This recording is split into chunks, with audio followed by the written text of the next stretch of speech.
Mesdames et Messieurs, je voudrais avant toute chose adresser mes vives félicitations à Madame Annalena Baerbock pour son élection à la présidence de la 80e session ordinaire de l'Assemblée générale des Nations unies. Son leadership et son attachement au multilatéralisme seront déterminants pour la réussite de nos travaux. Je saisis également l'opportunité que m'offre cette tribune pour rendre un hommage appuyé à son prédécesseur, son Excellence M. Philémon Yang, dont l'engagement et le dévouement ont marqué la précédente session. Enfin, je réaffirme la pleine confiance de mon pays dans l'action du secrétaire général des Nations unies, M. Antonio Guterres, pour ses efforts constants visant à renforcer notre organisation et à promouvoir des solutions aux défis qui menacent la paix, la sécurité et la prospérité dans le monde, en particulier dans la région des Grands Lacs d'Afrique, dont fait partie la République démocratique du Congo. Madame la Présidente, je salue la pertinence du thème retenu pour cette 80e session, Mieux ensemble, plus de 80 ans au service de la paix, du développement et des droits humains. Il met en lumière 8 décennies d'efforts conjoints d'une organisation vouée à la paix, au développement et au bien-être universel, fondée sur une promesse indéfectible de sécurité collective. Le 80e anniversaire de l'Organisation des Nations Unies, garante de cette sécurité depuis 1945, est l'occasion de réaffirmer les vertus d'un multilatéralisme efficace et de rendre hommage à l'idéal de paix, de dignité humaine et de solidarité entre les nations qui inspira ses fondateurs. Si l'Organisation des Nations Unies demeure un pilier de la régulation des relations internationales, de la prévention et de la résolution des conflits, ainsi que de la promotion des droits humains et des libertés fondamentales, elle est aujourd'hui confrontée à des défis systémiques qui éprouvent sa crédibilité et sa capacité d'action. Les profondes mutations de notre époque, notamment la persistance des conflits armés, le dérèglement climatique, les crises humanitaires récurrentes et les menaces transnationales protéiformes, nous rappellent que le multilatéralisme n'est plus une option, mais une exigence incontournable qui s'impose à tous. Nous restons convaincus que les réponses aux défis du XXIe siècle ne peuvent émerger que de solutions collectives fondées sur la coopération, la justice et la responsabilité partagée. Madame la Présidente, à la suite de son élection en juin dernier, la République démocratique du Congo s'apprête à siéger au titre de membre non permanent du Conseil de sécurité pour la période 2026-2027. Je réitère au nom de mon pays nos remerciements les plus sincères aux États membres pour la confiance et la solidarité exprimée.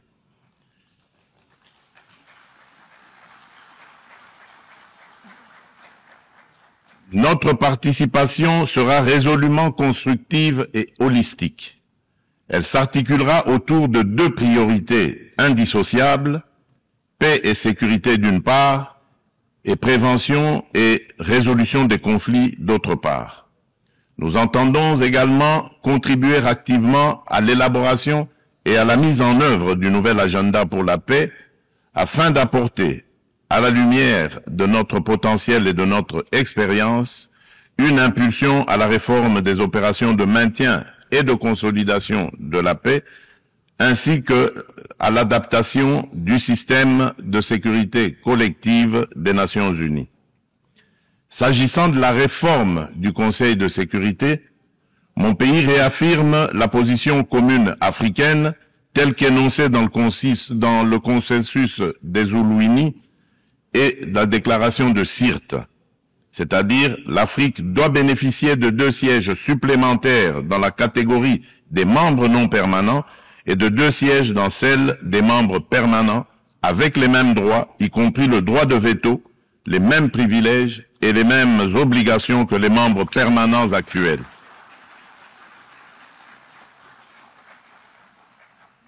Forte de ces 54 États et de plus de 1,2 milliard d'habitants, l'Afrique ne saurait demeurer en marge des décisions qui engagent la paix et la sécurité internationale.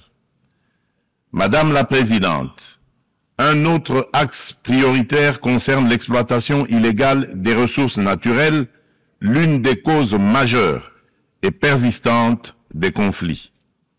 La République démocratique du Congo entend placer au cœur du débat la gouvernance exemplaire de ces minerais stratégiques afin d'en garantir l'exploitation dans le respect des principes de développement durable, de la souveraineté économique et du bien-être des populations.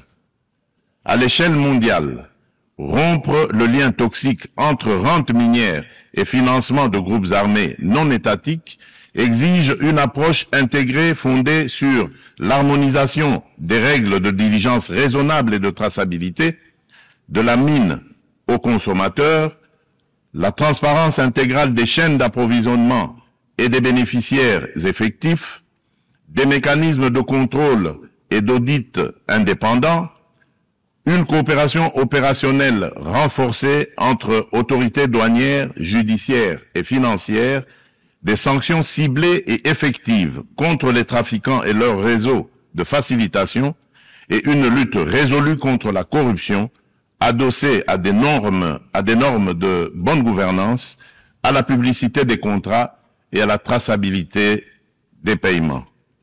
Bien entendu, les dimensions des droits humains et de justice transitionnelle, ainsi que les agendas femmes, paix et sécurité et jeunesse, paix et sécurité, demeurent indissociables de cette action. Leur prise en compte effective est la condition d'une paix juste, durable et inclusive. Madame la Présidente, à la veille de la mise en place de la commission d'enquête indépendante décidée par le Conseil des droits de l'homme des Nations Unies sur les massacres perpétrés il y a quelques mois par nos agresseurs et leurs supplétifs dans l'Est de mon pays, je lance un appel solennel à la communauté internationale.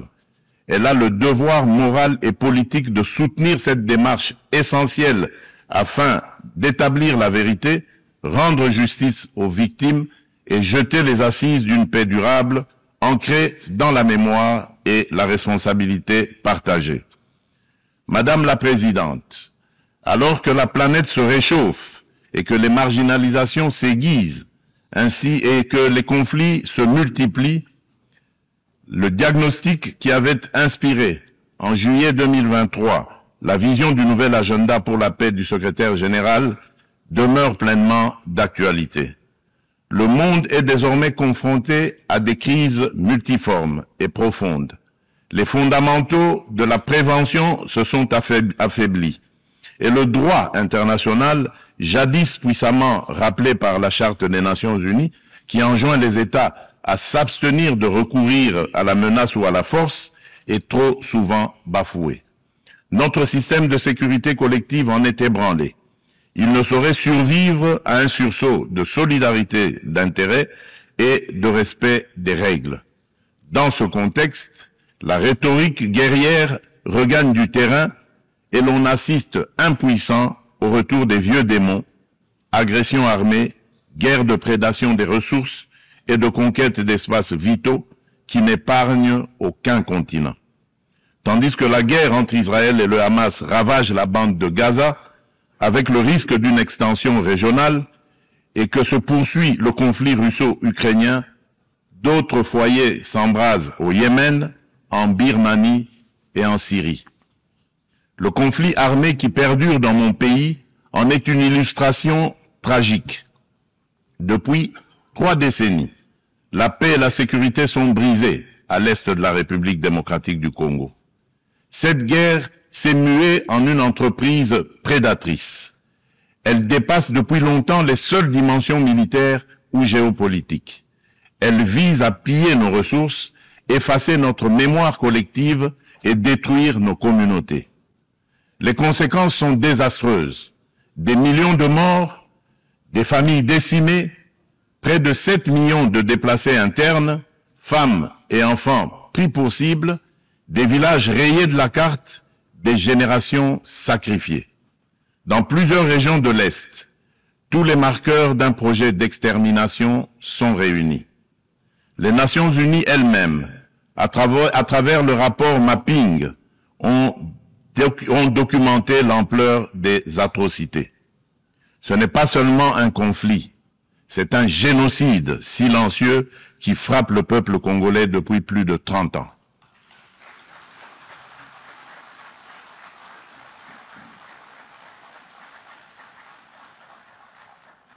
En juillet dernier encore, plus de 300 civils, dont 48 femmes et 19 enfants, ont été massacrés dans le territoire de Rutshuru par l'AFC M23 avec l'appui des forces de défense du Rwanda. Ces crimes ne sont pas isolés. Ils s'inscrivent dans une continuité macabre. Je remercie les États-Unis d'Amérique d'avoir pris l'initiative le mois dernier de convoquer une session extraordinaire du Conseil de sécurité pour examiner ces massacres documentés par Human Rights Watch.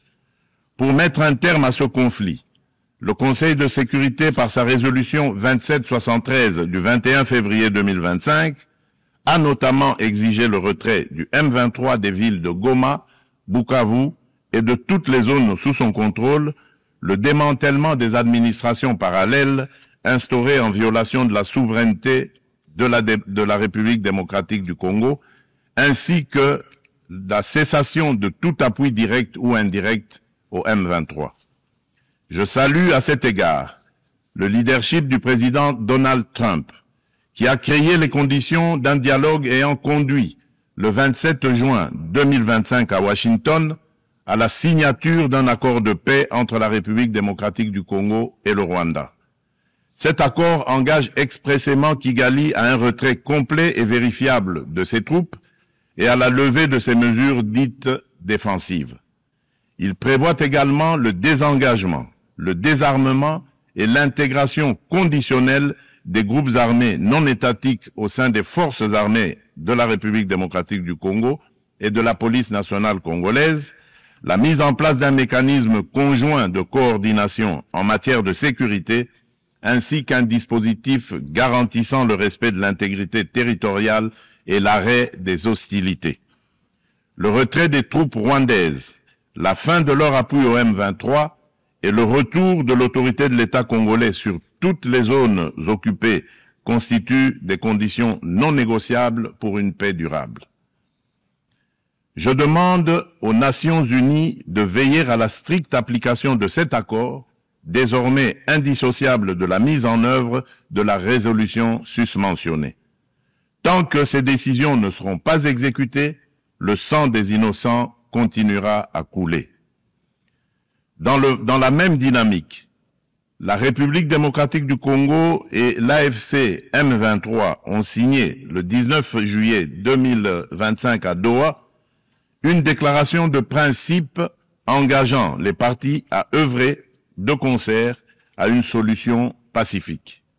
Je voudrais exprimer ma gratitude à Son Altesse l'Émir du Qatar, Cheikh Tamim bin Hamad Al Thani, pour son dévouement et son engagement en faveur de la paix en République démocratique du Congo et dans la région des Grands Lacs.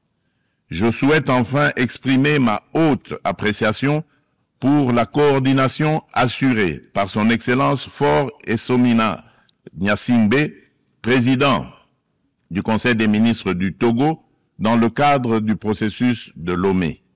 Cette dynamique procède de la convergence des efforts du processus de Luanda, conduit avec constance par son Excellence João Manuel Gonçalves Lourenço, président de la République d'Angola et président en exercice de l'Union africaine, et du processus de Nairobi, facilité par son Excellence Uhuru Muigai Kenyatta, ancien président de la République du Kenya. Ensemble, ces initiatives ont jeté les bases d'un mécanisme unifié de facilitation régionale.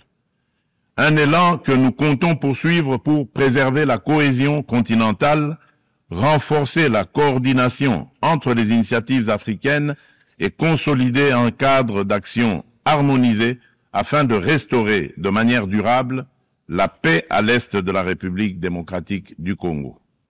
Notre objectif demeure inchangé: obtenir une paix juste, durable et vérifiable, non une accalmie factice et éphémère qui, depuis près de 30 ans, a trop souvent déçu l'espérance de notre peuple. Nous attendons de la communauté internationale qu'elle se tienne avec constance et courage du côté du droit. C'est à ce prix que la vérité l'emportera sur l'impunité et que la paix redeviendra possible. Madame la Présidente, il convient de préciser que le processus diplomatique engagé avec toutes les parties au conflit n'exclut nullement la quête de justice et de réparation. Si le monde hésite encore à nommer notre douleur, nous n'attendrons pas. Nous en sommes les premiers témoins. Nous en serons les premiers artisans de justice. Mais nous avons besoin de votre solidarité, de votre soutien et du respect plein et entier du droit international.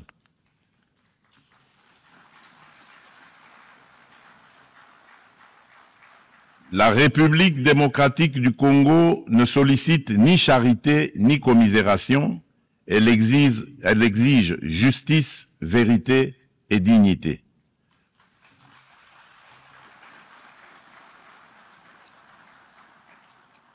Notre pays a tendu la main. Nous avons signé des accords de paix, accepté le dialogue, pris des engagements pour la réconciliation. Mais une paix factice, bâtie sur l'impunité et l'oubli, n'est qu'un armistice précaire. L'histoire ne jugera pas nos discours, mais notre capacité à reconnaître les crimes de masse, y compris les génocides, et à mettre fin à l'impunité.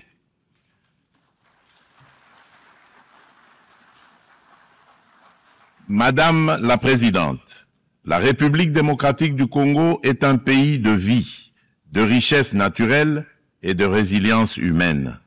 Nous voulons contribuer à la paix mondiale, mais la paix commence par la reconnaissance de notre propre tragédie. J'adresse à cette Assemblée un appel solennel. Reconnaissez le génocide congolais, soutenez notre combat pour la vérité et la justice et aidez-nous à bâtir enfin une paix durable au cœur de l'Afrique.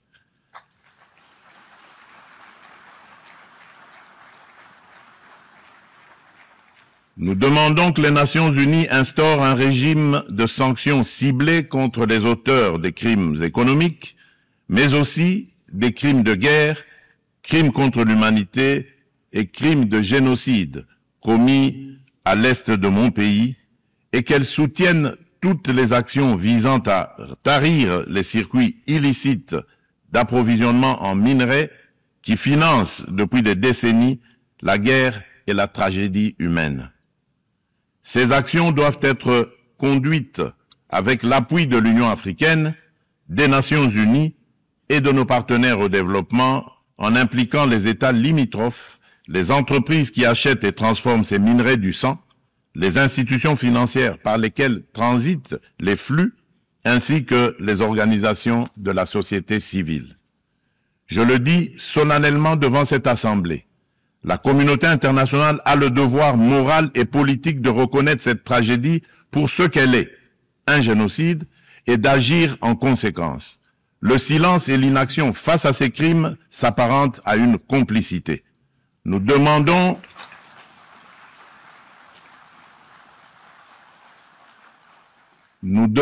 la mise en place immédiate d'une commission d'enquête internationale indépendante et dotée de moyens pour établir la vérité, rendre justice aux victimes et rompre le cycle de l'impunité qui nourrit ce drame depuis des décennies.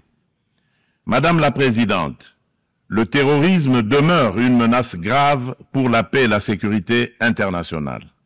Aucune région du monde n'est épargnée. Après l'Asie, l'Europe occidentale et l'Amérique du Nord, ce fléau s'enracine en Afrique et déstabilise plusieurs sous-régions. Al-Qaïda au Maghreb islamique, bien que fragilisé par l'action internationale, conserve ses capacités dans des zones grises et diffuse son influence. Boko Haram au nord du Nigeria et Al-Shabaab en Somalie maintiennent une emprise territoriale significative. En Afrique centrale, après les ravages causés par la Lord's Resistance Army, LRA, de Joseph Kony, le nord-est de la République démocratique du Congo subit les exactions des forces démocratiques alliées, les ADF, un groupe terroriste ougandais ayant fait allégeance à l'État islamique. Ces groupes extrémistes ont laissé derrière eux un lourd tribut humain et continuent de menacer la stabilité régionale. Membre de la coalition mondiale contre Daesh, la République démocratique du Congo appelle les Nations unies à s'engager plus résolument dans la mise en œuvre des recommandations de la dite coalition et du processus d'Aqaba, à savoir le partage renforcé de renseignements, l'assèchement des financements, la lutte contre la propagande et contre les sanctuaires, ainsi que le soutien accru aux communautés victimes dans le plein respect du droit international humanitaire. Madame la Présidente, face à l'urgence climatique, l'accord de Paris demeure le cadre juridique essentiel pour la redevabilité des États en matière d'émissions et d'adaptation afin de contenir le réchauffement à 1,5 degré Celsius. À ce titre, la République démocratique du Congo a adopté son plan national d'adaptation 2022-2026. Nous nous sommes engagés à arrêter et à inverser la perte de forêt et la dégradation des terres d'ici 2031, tout en promouvant un développement durable et une transformation rurale inclusive. Depuis décembre 2021, un ensemble de mesures soutient la restauration des paysages forestiers, notamment le programme Jardin scolaire pour 1 milliard d'arbres à l'horizon 2030, destiné à renforcer la séquestration du CO2 et la résilience des écosystèmes. Nous saluons l'adoption de la décision 5/CMA.5, établissant de nouveaux mécanismes de financement, y compris le fonds pour pertes et préjudices, afin de compléter les sources existantes et d'apporter des réponses concrètes aux pays les plus exposés. Forte d'un potentiel environnemental unique au monde, la République démocratique du Congo se tient au cœur des solutions.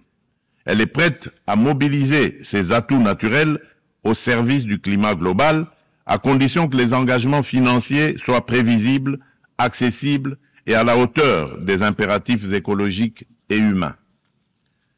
Madame la Présidente, permettez-moi d'aborder aussi la question des défis énergétiques et de la protection de nos écosystèmes en rappelant que le bassin du Congo abrite la deuxième plus grande forêt tropicale du monde, considérée par de nombreux scientifiques comme le premier puits de carbone terrestre, ainsi qu'un vaste réseau hydrographique dominé par le fleuve Congo, deuxième au monde par son débit. Ces ressources vitales sont gravement menacées par des activités destructrices, déforestation, exploitation illégale, pollution, souvent alimentées par des conflits armés récurrents qui s'apparentent à de véritables crimes contre la nature.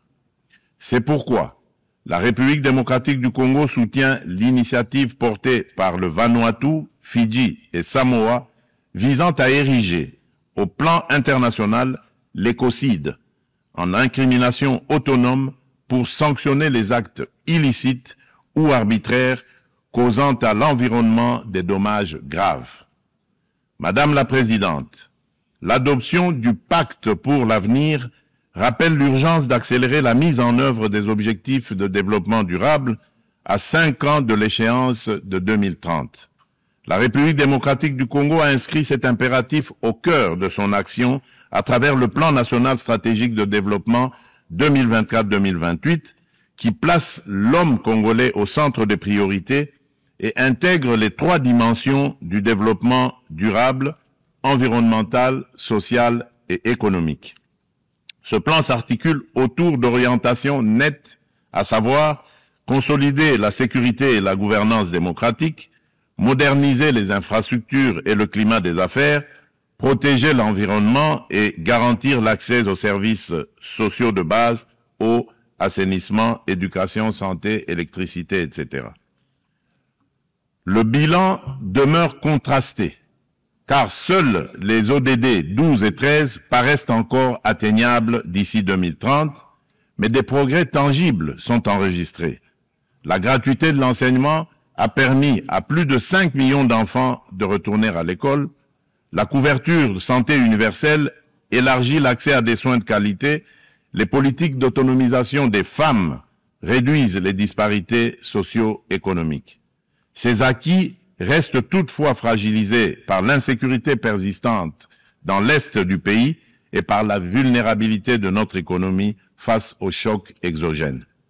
Notre économie doit donc se transformer pour devenir un levier de durabilité et de prospérité. Pays solution face aux défis climatiques, mon pays entend valoriser ses forêts, ses tourbières et sa biodiversité au sein d'une économie climatique orientée vers une croissance verte, résiliente et sobre en carbone. À cet égard, le projet Grand Tinga, l'un des plus vastes complexes hydroélectriques au monde, incarne notre ambition et renforce le positionnement de la République démocratique du Congo comme pays solution. Fournir une énergie propre et compétitive pour électrifier nos territoires, décarboner notre industrie, soutenir l'intégration énergétique régionale et ouvrir la voie à de nouveaux usages, dont l'hydrogène vert. Cette trajectoire s'appuie sur le développement de marchés carbone intégrés, l'attraction d'investissements responsables et la création d'emplois décents et de moyens de subsistance durables pour nos communautés. Il reste cependant un obstacle majeur, la contrainte financière. Le fardeau croissant de la dette publique africaine, conjugué aux flux financiers illicites, réduit nos marges de manœuvre. Les besoins additionnels pour atteindre les ODD en Afrique sont estimés à 1600 milliards de dollars. Dans le même temps, les sorties illicites de capitaux minent nos devises et notre stabilité macroéconomique. D'où la nécessité d'une réforme urgente de l'architecture financière internationale afin de garantir aux pays en développement un accès juste et prévisible à des financements concessionnels alignés sur leur trajectoire nationale, y compris via une meilleure recanalisation des DTS, la capitalisation des banques multilatérales de développement, des facilités de liquidité contracycliques et une lutte renforcée contre les flux illicites.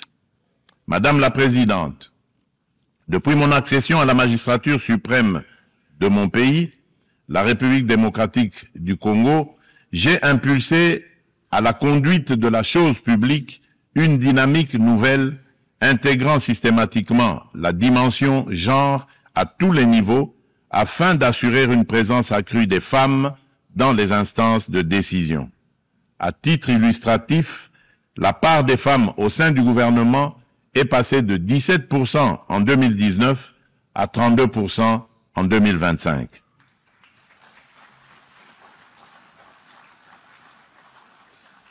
Madame la Présidente, dans une approche stratégique et multisectorielle visant à mobiliser la jeunesse au service du progrès national, mon gouvernement a adopté une politique nationale de la jeunesse. Celle-ci consacre l'engagement de l'État à faire de la participation pleine et entière des jeunes à la vie de la nation une priorité transversale assortie d'objectifs clairs et mesurables.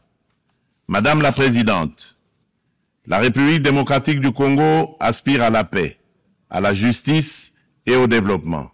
Elle est prête à agir à vos côtés pour une organisation des Nations Unies plus forte, plus inclusive et plus juste. Forte de ses atouts humains, naturels et stratégiques, mon pays entend les mettre au service d'un avenir meilleur pour les générations futures de notre maison commune, la planète Terre. Que Dieu bénisse l'humanité et nous accorde la grâce d'une paix véritable et durable entre toutes les nations du monde. Je vous remercie. On behalf of the Assembly, I wish to thank the President of the Democratic Republic of the Congo,